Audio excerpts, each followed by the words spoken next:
আসসালামু আলাইকুম রাহমাতুল্লাহ। কেমন আছেন সবাই? নতুন আরও একটি ভিডিওতে আপনাকে স্বাগতম জানাচ্ছি। এই ভিডিওতে আমরা আমাদের বিজনেস ম্যানেজার অ্যাকাউন্টের পেমেন্ট সেট আপ করবো কীভাবে, যে পেমেন্ট সেট আপটা করার পরে সেটা আমরা অ্যাড অ্যাকাউন্টও ইউজ করতে পারবো, কোনো প্রবলেম নেই।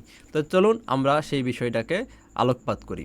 সর্বপ্রথম আমরা বিজনেস ম্যানেজার সেটিংসে এখানে আসবো। এখান থেকে একটি জিনিস দেখেন যে আপনি যদি বিজনেস ম্যানেজার সেটিংস থেকে ইউজার অ্যাকাউন্ট, তারপর ডাটা সোর্সেস, তারপরে বিলিং এবং পেমেন্ট নামে একটা সেকশন আছে, যে সেকশানে আপনি ওপেন করতে হবে। ঠিক আছে, আপনারা অলরেডি জানেন যে পেমেন্ট গেটওয়ে আপনারা কীভাবে পাবেন। আমাদের পেমেন্ট মেথডের ওই ভিডিওটি দেখে নেবেন। এখান থেকে আসার পরে আপনি কি হবে যে এইখান থেকে পেমেন্ট সেটিংসের অপশান আপনাকে দেওয়া হবে। ঠিক আছে, এখানে দেখেন যে আপনার অ্যাড পেমেন্ট মেথড, একটা পেমেন্ট মেথড অ্যাড করতে বলছে, অথবা আপনার পেমেন্ট মেথড কীভাবে অ্যাড করবেন সেই জিনিসটা আমি এখানে দেখাবো। এই যে অ্যাকাউন্টের আন্ডারে আমরা পেমেন্ট মেথডে যাব। পেমেন্ট মেথডে যাওয়ার পরে দেখতে পাচ্ছেন যে এখানে আমাদের পেমেন্ট মেথডে হ্যাপি লাইফে অলরেডি পেমেন্ট মেথড আছে, মাই কোর্সে এই দুইটা অ্যাড অ্যাকাউন্টে অলরেডি পেমেন্ট মেথড আছে। ঠিক আছে, আমরা এখান থেকে কী করব, জাস্ট অ্যাকাউন্টের আন্ডারে আসবো। আসার পরে এখানে দেখতে পাচ্ছেন যে আমাদের একটা পেমেন্ট মেথড অ্যাড করার সুযোগ দিচ্ছে। তো এখান থেকে আমরা পেমেন্ট মেথডটা অ্যাড করব। এখানে চাচ্ছেন you can now get billed automatically for ads. Okay, আমি এখানে পেমেন্ট মেথড অ্যাড করব।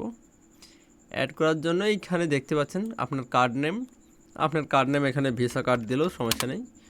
ভিসা কার্ড দিলাম, নিয়ে নিল। এরপরে কার্ড নাম্বার চাচ্ছে, এরপরে সিবিআর নাম্বার চাচ্ছে। ঠিক আছে, আমি কার্ড নাম্বারটি দেওয়ার ট্রাই করি।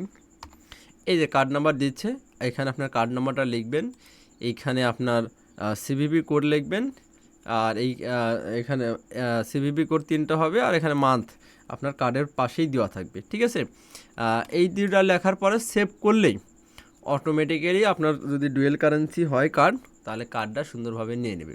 ঠিক আছে, কার্ড নিয়ে নেওয়ার পরে আপনি কি করতে পারবেন, পেমেন্ট করতে পারবেন। ঠিক আছে, আমি যদি এই যে আমার মাই কোর্স এইটাতে যাই, হ্যাঁ দেখেন এইখানে আমার থেকে পায় এরা 6000 টাকা এই অ্যাকাউন্টে পাবে। পেমেন্টটা নেয় নাই, পেমেন্ট না নেওয়ার কারণে আপনার কি হয়েছে, যে পেমেন্ট না নেওয়ার কারণে আপনার এই অ্যাড অ্যাকাউন্টটা ডিজেবল হয়ে আছে। যখন আমি পেমেন্ট দিয়ে দেবো তখন এরা অ্যাড অ্যাকাউন্ট আবার অ্যাক্টিভ করে দেবে। ঠিক আছে, তো এমতো অবস্থায় আপনি যদি এখানে দেখেন পেমেন্ট মেথড রেস্ট্রিক্টেড করে দিছে, তাহলে এই যে এখানে আবার অ্যাড নিউ পেমেন্ট মেথড আপনাকে অ্যাড করতে হবে। এখান থেকে আপনি যে নিউ পেমেন্ট মেথড আপনি অ্যাড করতে পারবেন। ঠিক আছে, এই যে add a new payment method, এইখান থেকে নেক্সট অপশান গেলে ওই একই জায়গায় ইন্টারফেস নিয়ে আসবে। যদি আপনার অ্যাড অ্যাকাউন্টটি যদি আপনার কার্ডটা ডুয়েল কারেন্সি হয়, তাহলে কার্ডটা সুন্দরভাবে নেবে, নেওয়ার পর আপনি পেমেন্ট করতে পারবেন। আর যদি আপনার কার্ডটা ডুয়েল কারেন্সি না হয়, তাহলে কোনো আপনার কার্ডটা নেবে না, পেমেন্ট ডিক্লাইন দেখাবে। পেমেন্ট ডিক্লাইন দেখালে আপনার অ্যাড অ্যাকাউন্টটা অ্যাক্টিভ হবে না। এই হচ্ছে বিষয়। তো আশা করি এটা খুব একটা সহজ বিষয়। যেহেতু আমি এটা সিকিউরিটি পারপাজে আমি করলাম না, আপনাদেরকে সবাই আমার কার্ড অ্যাড করে দেখালাম না, বাট আমি বিশ্বাস করি আপনারা এটা খুব সহজেই পারবেন। তো সবাই ভালো থাকবেন।